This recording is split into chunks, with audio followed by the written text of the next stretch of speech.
Hey everyone, welcome to today's podcast. Today we have a really special guest, Juliana Garcia. She is all about marketing, and today we're going to be talking about how she helps create a seductive message that entices the right type of clients into your world. So I'm really excited about this. This goes along with the sexy biz babe. So here she is. Go ahead and introduce yourself. Hi everyone, it's so good to be here. And yes, just like Tia said, I am a marketing consultant and I help service-based entrepreneurs really hone in on creating a really seductive message so that they can attract the right type of clients. And the focus is in attracting premium clients because those are the clients that my clients want. So I don't really focus on anything that's like low ticket offers or memberships or how to like build your business on low ticket offers. I focus on premium clients and what is the message that really speaks to that kind of client. Awesome. I love that. That's also a lot of what I do. You've been in the business world for a while though. How long have you been in I this have. business coaching?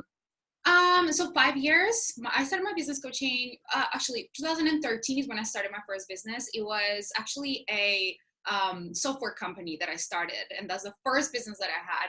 And I built it from scratch. And then I ended up moving into marketing because that's what I studied my whole life. I've been like, marketing has always been my thing. I went to school for marketing. I had a marketing corporate job. I've been in sales. Like, marketing and sales have always been my life. Like, I haven't changed like niches or anything. So after I did my first my business, then I transitioned into doing marketing for entrepreneurs, and I was behind some of the biggest six-figure launches.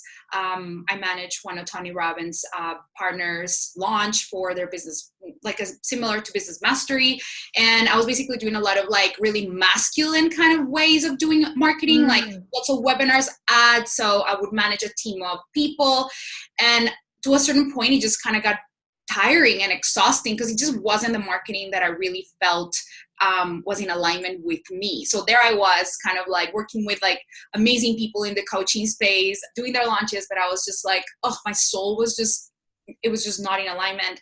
And I knew that there had to be a different way to attract people because it just sounded so forceful. And Yes. that's how I evolved into my current business, which is soulful marketing, which is something that I've been doing for the last 5 years.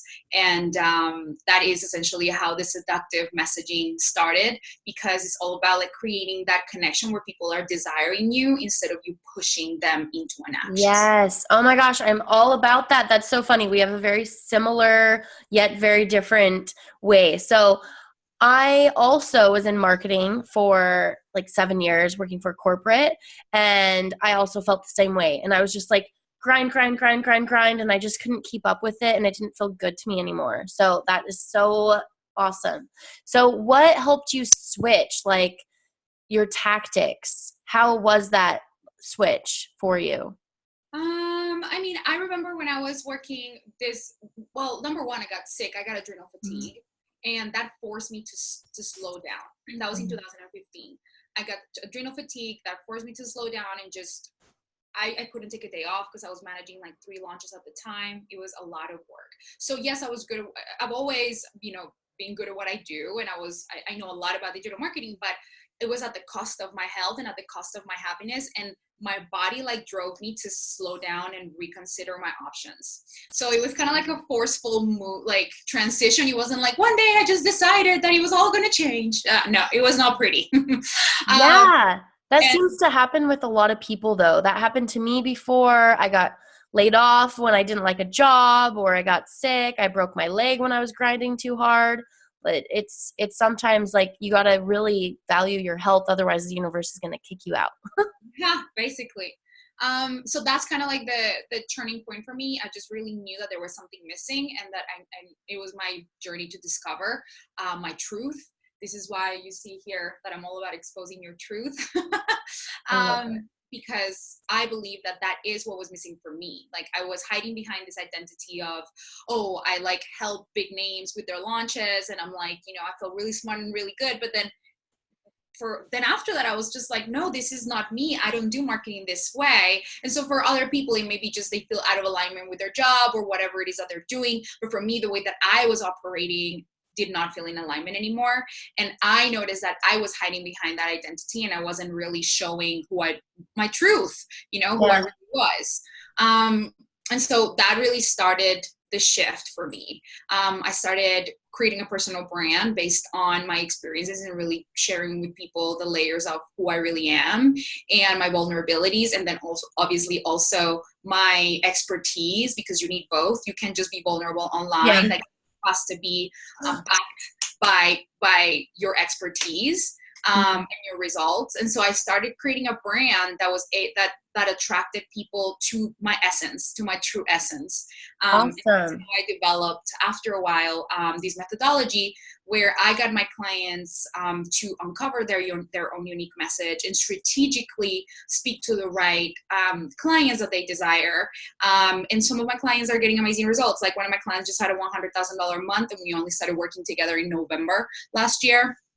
And it's all because we locked in the messaging. The messaging is so important, because when that clicks, you're like, oh, I know exactly what I want to do. Like it all kind of falls into place. But if you're trying to, attract too many, this is like part of like the art of seduction, right? Yeah. The art of seduction starts with number one, you feeling grounded in your own value and not feeling like needy, right? Yeah. Or doubting your own value. And like that's the step that most people miss. They don't get grounded in their value first, and then they start looking on the outside, like what everybody else is doing, or you start doubting yourself. So first you got to get really grounded in your value, like you would if you.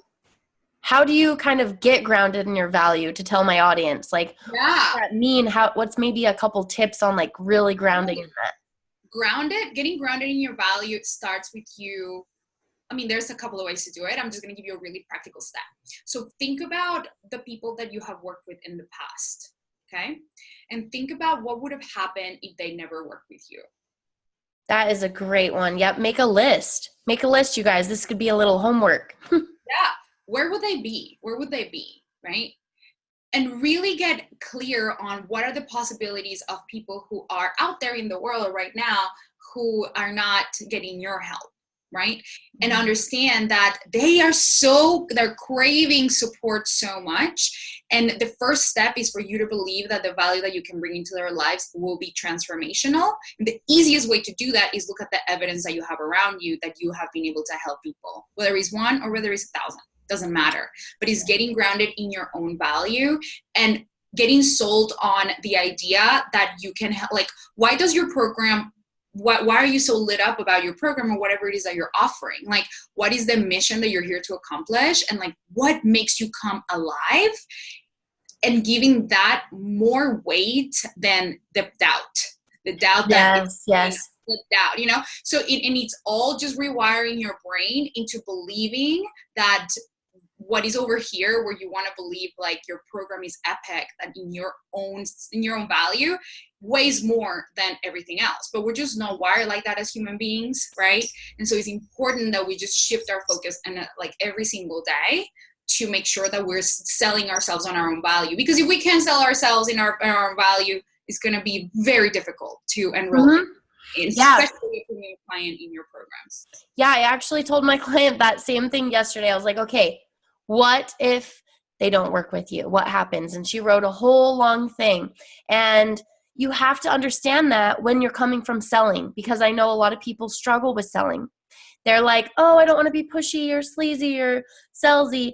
But if you really understand the value, you won't feel like that, because you're offering them something that they're going to miss out on if they don't hire you. So that's super, like, try and ingrain that in your brain to my audience. What is a seductive message that you, like, what does that mean to you to attract your clients to you? So the art of a seductive message is it has different layers, right? Because I want you to think about it from like the point of view of when you're wanting to seduce someone, or when you are being seduced. Maybe just think about that, whether it was one way or the other. you don't come to people being like the first few steps, right? When you first meet somebody, you don't come to people as a hot mess, being like in your bun and like just hair up and like your pajamas and haven't showered in 3 days. And like, I want to tell you all my problems. Oh my God. Yeah, Like, that's definitely not seductive. it's just not sexy, right? Imagine if a guy did that. Imagine if a guy was just like, oh my God, like I don't know, I came out as a hot mess, just spilling all the beans on all the things. You're like, I need you. I need you. I need some love. right. Nobody likes anyone who's needy. Nobody likes Yes. that, right? Mm-hmm. And so what's important is that you understand that if you are wanting to attract a premium client, okay, then, I mean, this is part of, we're kind of hopping ahead a couple of times, but because we have to understand like what your ideal client wants first, right? And what that means to them. But let's just say that we already know that. What the message is, it has to be enticing enough for them to feel like you're interesting, for them to see you as someone who is, oh, I'm curious about this person. Oh, they're asking the right questions. They're telling me the right things that I need to know. Because that is exactly what happens when you meet somebody that you feel attracted to, right? You're like, oh, they're just giving me the right amount of all the elements. But if they just push one too much, then you kind of lose it. Like you lose the attraction, right? Yeah, it's like it kind of puts you off when they sell too much, maybe. Or what are some of those things that push people off, you think? Well, I think that main things that push people away is low status, right? Like you don't want people, like the perception that you're not showing up as high status. So what I mean by that is like oversharing online. Oversharing is an easy way to kill your conversions. That's the easiest. Yeah. And I talk a lot about exposing your truth and elegant vulnerability. That is so, so, so important because yes, you want to be authentic online, and also you don't want to lose your credibility, right? So there is a dance we need to dance if we want to attract clients that see us as, number one, the experts in what we do, but also as a place for them to feel safe and be able to trust that we're going to hold space for them. Like it has to be both. It has to be like you're not just a mess. Like you're sharing something, but you're not like breaking down over here and being a mess, so you can actually help them as well. Right. Well, and the reason for that is because that is actually not your truth. Like if you really think about it, our truth is that we are whole and complete. Our truth is that we always know. Our truth is that we get to stand in our power. Like that is our ultimate, most pure and authentic divine truth. That is it. When we are in our wound, when we forget, when we're in the forgetting, that's what I call the forgetting. Like we're either in remembering or we're in forgetting. Like remembering our power, remembering our truth, remembering our value, or in the forgetting, which is like, I don't know if I can, I'm the victim of this situation and this happened to me and all of that, that just creates, that's not our truth. That's not actually who we are. That is part of us that believes that. But if we really stand in our truth, we are not those things, right? So it's important to find the balance in sharing, like, how can I share this with power? How can I open myself up to my audience being in my power?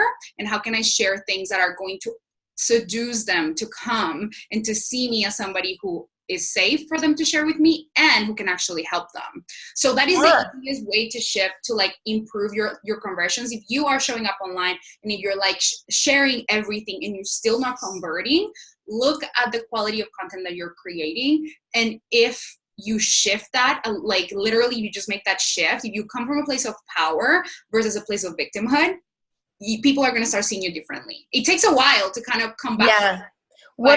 What's maybe like an example? I'm trying to think, because examples is what I really, really help with. Like people, they hear it, but then they're like, okay, but what do you mean by that? So do you have any examples of this? Maybe like, yeah, like what kind of language you want to use in order to attract the right people. I have a perfect example. So if you are creating a marketing message, for example, a Facebook post, and imagine the difference between these two posts when you're like, are you tired of being always stuck in a rut and you feel like there's no way out and you're broke, nothing ever works for you, but you really want something that can finally help you quickly disappear all your worries? Like that's one marketing message, right? Mm-hmm. The type of message that is going to attract, the type of people that is going to attract is people who are broke, who Yep. are who are not motivated, who've probably Yep. bought a lot of programs before that have not worked with for them because Looking there's for a savior. and because exactly, and they're looking for a savior, right? So just a simple, right? Just a simple example versus if you create a marketing message that uses empowering language and seductive language. Yeah. That means, hey, I get it. You are a go-getter. You are an empowered woman, and you know you're destined for a future. Like, you know, you've always been destined for like an amazing life. And right now you're looking to up level in this specific area because you know that you have so much more. There's so much more for you to uncover, for example, right? Depending what you're selling. That is just you're going to attract a different person because this message is speaking to people who are disempowered. This message is people who are empowered. And oftentimes when we tell our stories, we're like, oh my God, I just need to tell you the truth. And I hate this and I hate that. Is speaking to people who are in victimhood, right? Yes. Those people who take radical responsibility in their vulnerable shares. They attract high quality clients because they're like, oh my gosh, I resonate with that. If you're not taking personal responsibility, a high quality client is not going to come to you. They're just going to be like, right? And then a part of that is like saying some of the language that they want, the next level or leaders, or what I tell my clients is like using words like they want a podcast or they want high ticket clients, or I'm trying to think of another word, something that speaks to them, not just what speaks to everybody. Mm-hmm. Yeah, exactly. Yeah. So I think it's just the easiest way is to really understand like that's why we were jumping ahead a little bit when we were talking about the messaging, because the first thing that you really want to understand is like, who is my person, right? Who is the person, not that I think I want, not that like I think I can get, yes, the person that I actually want. There's a huge distinction on that. One of my clients actually came to me and he was helping coaches. He's a sales coach, the one that just had the $100,000 month. And he was serving coaches that for some reason were just not completing their payments and just like money problems all the time. And we address his belief that he's like, well, I just don't think that I can help people who are more successful than me. I was like, all right. Yep. So we talked about that. We talked about what that shifted, like what needed to shift in order for him to see that differently. And then who would he actually want in his world? Like what would be the person that he would dream of supporting? And he was people with X amount of success or this type of problems, not these other type of lower problems over here. So we created a message that enticed those people, but we also locked in his belief in his own value, right? Yeah. Yep. And that is when everything starts clicking, right? That's when then the content becomes easy. That's when everything just kind of starts clicking because you're so clear that you're giving yourself permission to actually serve the person that you want, not just what you think you can get. And so that's a huge distinction right there. And it's just switching the message, because if you're putting the content for those disempowered people, you're going to attract them. If you're putting the powerful content, you're going to attract those people.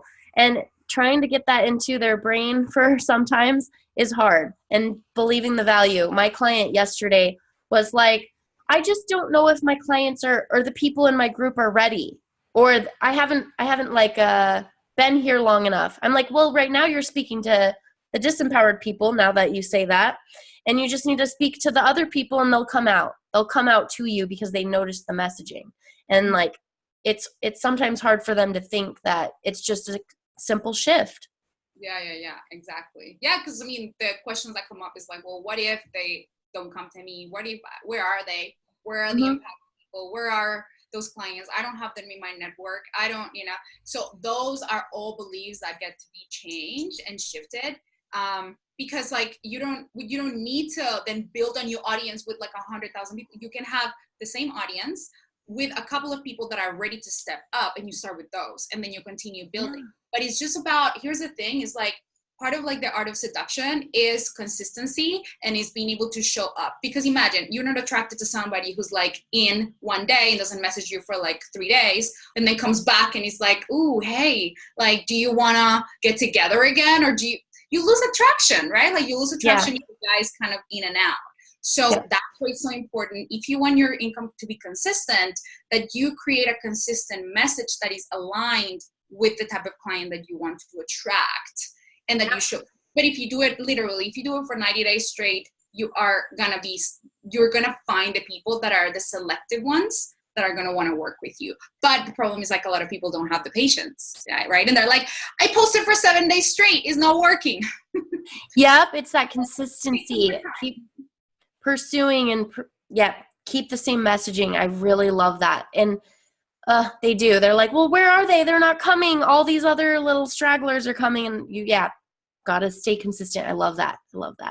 Yeah. So what's helped you to stay consistent in your lead generation and finding those clients and getting clients consistently? I know that's like one of the worst problems that coaches have. Yeah. So for me, there were two things that really helped me. Number one was when I started showing up 100% exposing my own truth and like being really the real me and sharing with people my stories, and within my stories sharing valuable lessons that were insightful, because that's what makes content really potent, is when you're not just sharing your story and just kind of spilling the beans on random things, but when you're taking your story to showcase a point that is valuable for your ideal clients. And so for me, what's happened is that my content is so magnetic and it's seductive and it's interesting because I'm always giving people insights. So that's a really important point, and people want to come back for more, and so they continue reading my content. And so my content performs really, really, really well, and it keeps bringing me leads consistently because I'm showing up consistently, number one, but I'm also sharing stories that are vulnerable but are giving people an insight. So they're insightful. And so that there's an art to be able to do that. But once you understand your ideal client so deeply, you can create any story, or you can think of any story that you have and tie it back for your ideal client. Like it becomes easy. I think the problem is that people don't have the clarity around their ideal client, really. And so they're like, should I say this? Should I say that? I tell this or that. And so it's just a little bit like all over the place. So what's helped me is be able to get really congruent in my messaging and know exactly what is it, the thing that speaks to my ideal client, and consistently show up creating stories, sharing my own story that is insightful. And then trying to help solve their problems in that, but knowing who you speak to. I love that. Yes. And people, when they keep changing it, then your clients are confused too. They're like, wait, but does she help with this? Wait, does she help with this? And that's why you're not making sales, is because people are confused. Yes, exactly. Yes, 100%. I have never changed niches, like, I don't know, or niches, however you want to say it. And it's not that it's a bad thing to change if you want to. What I do believe is that we are wired to seek pleasure and avoid pain. And we always want to look for pleasure. We're always going to be like, oh, this didn't work. Maybe this will work. Maybe this will work. Maybe this will work. Because what's hard is staying consistent with one thing and restrain your focus to one thing. But that is actually what gets you the results, the focus into what you want. And if you give yourself enough time to test something, and if it's completely out of alignment, then once you really have given it a good go, like for a certain period of time, like I say to people, like focus on something for 6 months and go all in. And if that doesn't feel good, if it's completely out of alignment, or if it's not bringing you the results, then you can actually shift. But don't shift just because you don't like, you think that there's like scarcity, like because the reason is like the scarcity reason of like, oh, I just don't think I can, or oh, I just don't think that there's enough people. There's always, you always can, and there's always enough people. It's just, are you really going all in? Like that's the thing that I always give people. So it's important that we shift. I think if we're giving it like we're really giving it all in, instead of kind of just shifting from one thing to another, because then we just don't make any progress. That's and my own experience. I know for other people it's different, but that's just been my own experience.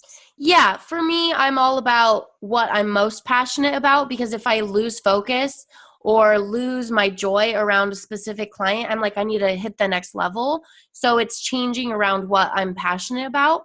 And I feel like just like exposing your truth, that's how I get clients, is when I'm speaking my truth and attracting the right clients. But for me, I've grown over time and shifted my business with my passion, and my passion has grown. So I don't know, do you have a tip for that? My passion has grown, and my clients have grown as higher level leaders. And so I've, changed my marketing on that. But then now I'm like bringing the sexy, fierce, feminine fire into my coaching, but I want to still work with clients. So that's actually a question I have for you. Like, how would you tie those in? Because I love the one-on-one coaching for those high-level leaders, but I do want to bring in that feminine fire and like helping women own their power. Yeah. And so where do you feel like it's like you're not able to do both? Like, or how do you feel like what's missing for you? What's the missing link? I guess like business, and then feminine fire is like dancing and confidence and sexiness. So I guess somehow combining those together. Yeah.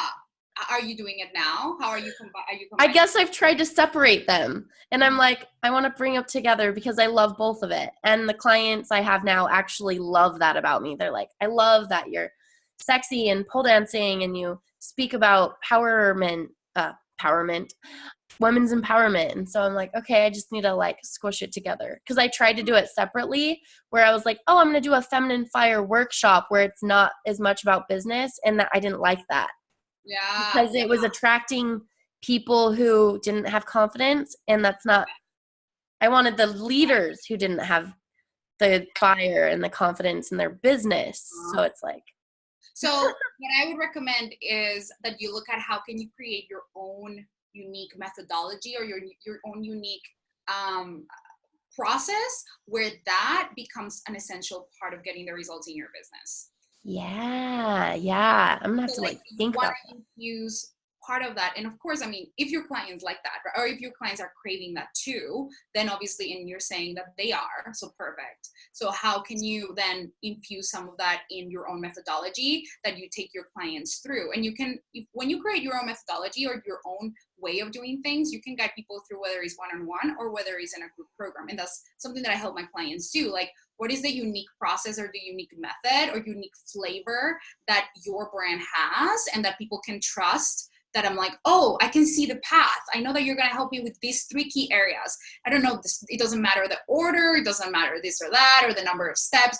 It's just for them to see that there is like a body of work that they can plug their energy into that is going to give them what they need, and that they're going to source energy from that instead of having to source energy only from you, which is, I think, is the next level of a lot of leaders. They're like, oh my gosh, I have like all these clients and they're like sourcing energy from me. And I feel like I'm the CEO of 5 different companies. And that is because you need to unplug all of that energy from you and plug it back into the body of work that you created. That's why it's so important to create.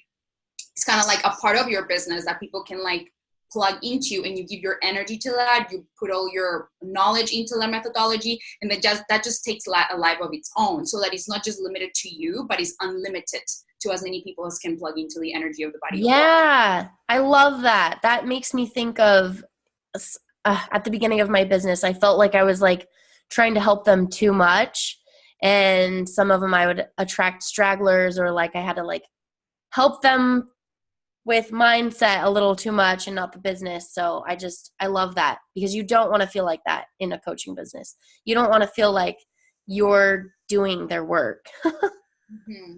Yeah, and that's just, it all comes back to your own energetic boundaries. Like I only attract people who are action takers, because that's just what I'm available for, because it all comes from like that belief, like, can I attract clients who get results, right? And if in the back of your mind you don't think you can, you are going to attract people who are going to be needy, right? Yep. And so like it's back to the art of like creating a messaging that speaks to like high quality, like that creates a different level of status in their mind as the quality of support that they're going to get, right? If you're like, if you want your hand to be held the entire time, message me.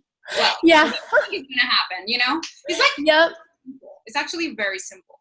Yeah. And it's just those shifts, like you said, that energetic shift too. If you don't believe that you can get them results, then you're going to attract people that don't get results. And I went through that in my business a little bit, and I was like, what is wrong? And it was like me, I needed to shift that. So I love that so much. It's so true. And this work, even the one that you brought up earlier, is important to like write it down and do it. I know, this is all about implementation. It's all about really taking action on this stuff. Not just listening, but doing it. So, what has helped you the most in consistent client generation? Do you use Facebook, Instagram? Like, what do you use the most?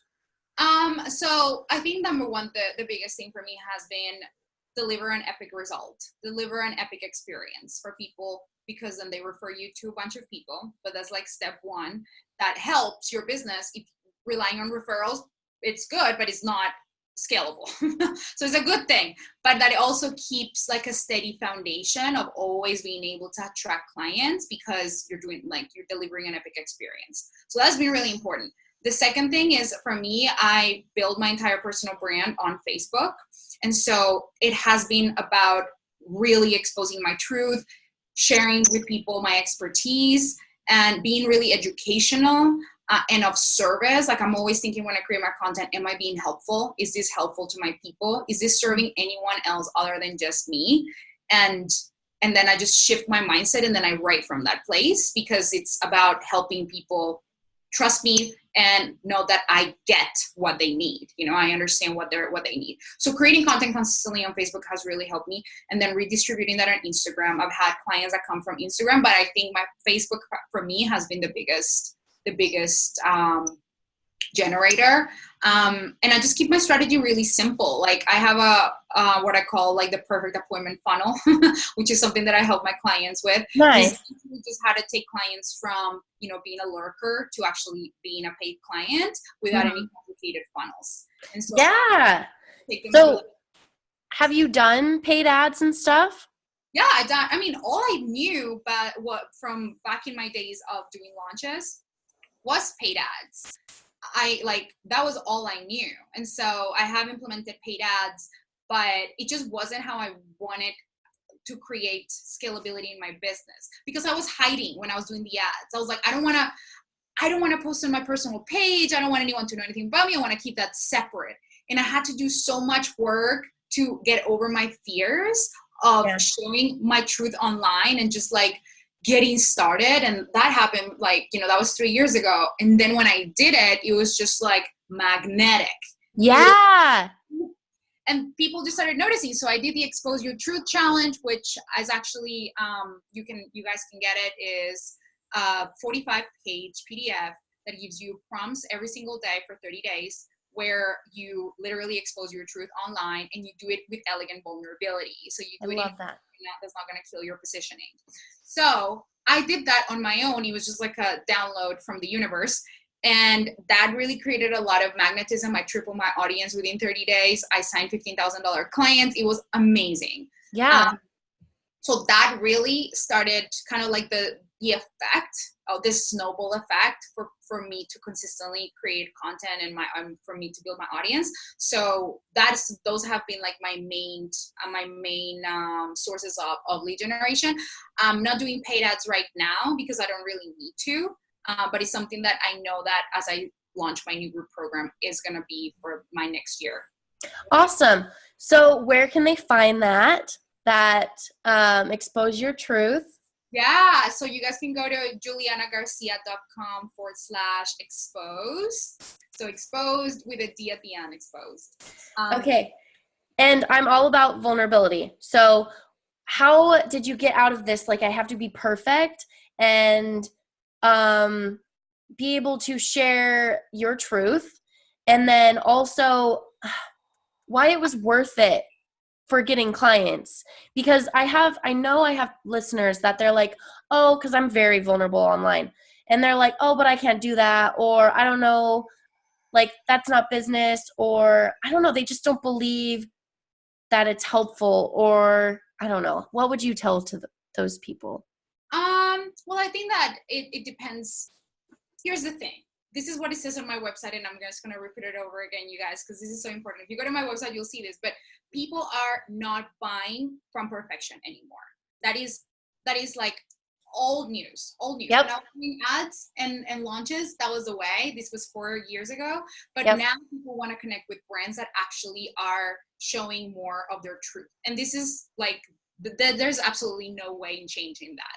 So this is real when people are buying from brands that they actually connect with. Now, there is, as I was saying before, it's important that you use elegant vulnerability to share, so that you're not over, like, kind of shooting yourself in the foot and then just oversharing things that are actually not required for your brand positioning. That's it. So there is a balance in understanding, and the easiest way to do that is just understand, am I coming from a place of power, or do I just feel like I just want to tell the world something? Yes, that's a good way to differentiate it.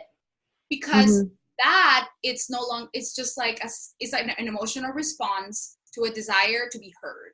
Right? And it's just feeling, oh, I don't feel heard. I don't feel heard. I don't feel heard. I want to be heard. I want people to see this, that this is not fair. This is unjust, or whatever it is that the emotion is coming up, and just know where that emotion is coming from. So just like check yourself. Am I coming from a place of power? Is it because I need to be heard? I need to say that? Or am I coming from a place of, am I coming from a place of neediness, or am I coming from a place of power where I can share powerfully a lesson that this is giving me?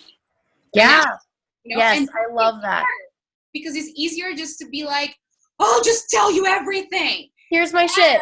And just is that going to attract your ideal clients? Like, you just want to make sure that you also have that balance, right? Yep. So what I would say to somebody who is a little bit hesitant is truth sells more than anything else. Your truth sells more than anything else, right? And so it's important that you get comfortable with sharing yourself with your people, because it actually takes more effort to hide. It takes more effort to hide, like, I don't want to say anything about me. It's just because you're you. Like, if you're really in all your power and all your truth, you just got to let yourself be you. So it's important that you get comfortable with having a business where you get to be you. And yes, there's going to be maybe some times when people are going to have some opinions about it. Yes, there's going to be some times where people are going to say, oh my gosh, you're crazy, or whatever. And welcome to the world of entrepreneurship. Yep. Like, it is part of it. You are resilient enough to overcome anything, because people's opinions do not kill you. And it's just your own opinion that is holding you back from actually taking the action. Yeah. And also, whether you're going to pretend to be someone else, or you're going to be yourself, you're going to have haters. No matter what. Yeah. If you're putting on this facade, there is still going to be haters. And then if you're like all out you, great. So which would you rather be? The fake person getting haters, or the real you getting haters? Yeah, exactly. Because it's not going to, you're not going to please everybody, ever. No.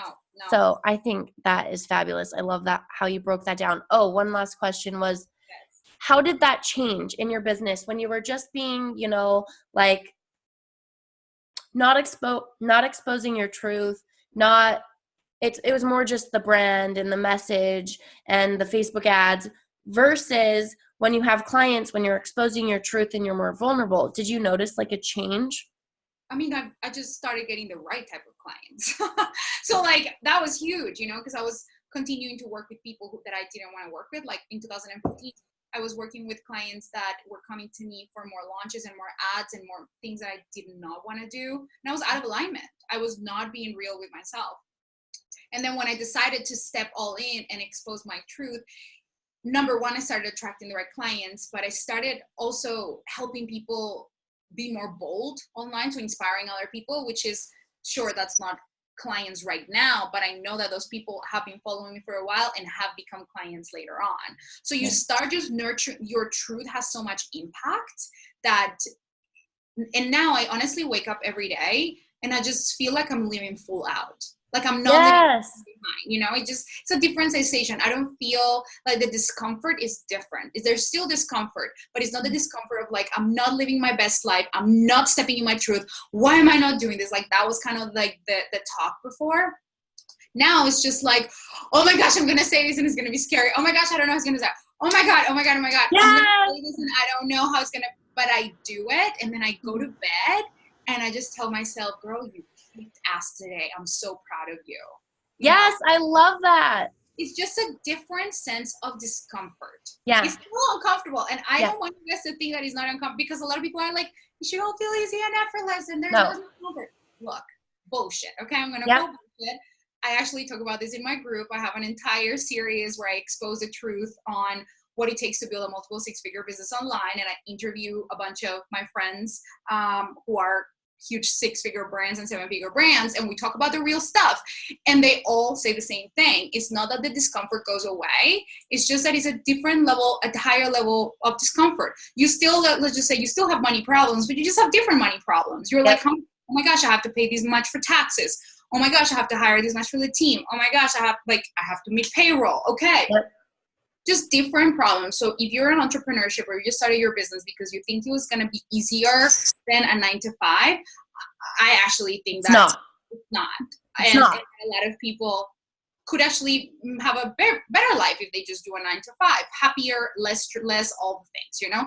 But for us who cannot fathom like just being in a job, like there's no other way than to expose our truth. There's no other way than just living boldly in our own power and deciding that that is the way that we're going to attract clients, and then learning how we can leverage our own, like the most important resource in the world for ourselves, which is us, right? Like our own brand, our own voice, our own message. That is what we need to leverage more of, and that's going to feel uncomfortable. That's it. Yes, and it's so uncomfortable at first. Each post that I'm the most afraid of, I came out with a bisexual post, just barely. That was one of them. I was like, what is the most scary thing I can do right now that I wanted to share. I wanted to help promote acceptance and something that's not talked about. So it wasn't like, oh, like I have to do this because I'm scared. It was like, what's the message behind this? This is me, and I'm sharing because I want to help other people not feel weird or alone.